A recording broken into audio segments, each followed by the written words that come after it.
এই যে আমরা মোজা পরছি বিভিন্ন রকমের তো ডিজাইনস বা কালারের হয়, লং সক্স বা অ্যাঙ্কেল সক্স, হিল সক্স এগুলো তো রয়েছে, কিন্তু বলতে পারবেন এই মোজার উৎস কোথা থেকে হলো বা কারা প্রথম এই মোজার কনসেপ্টটা আনলেন? এটা কিন্তু এসছে মিশর থেকে। সেখানকার মানুষজনই প্রথমবারের জন্য মোজা বুনলেন, মানে এই যে কাপড় বা সুতো দিয়ে মোজাকে বানানো যায় সেটার আইডিয়াটা কিন্তু মিশর থেকেই এসছে।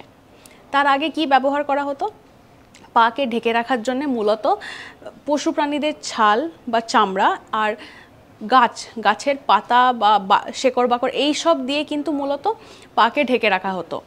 আর পরবর্তীকালে মানে তার কিছু বছর বাদে মিশরেই কিন্তু এই কনসেপ্টটি আসলো যে না, আলাদা করে পায়ের জন্য কাপড় বা সুতো দিয়ে বুনে একটি জামা বা কাপড় বানানোর জন্য, সেটাই হচ্ছে মোজা। সেইভাবেই কিন্তু মোজার উৎস হলো।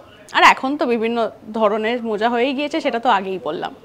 এই সংক্রান্ত আরও কিছু জানতে হলে কমেন্ট সেকশনে কিন্তু আমাদের লিখে জানাতে ভুলবেন না।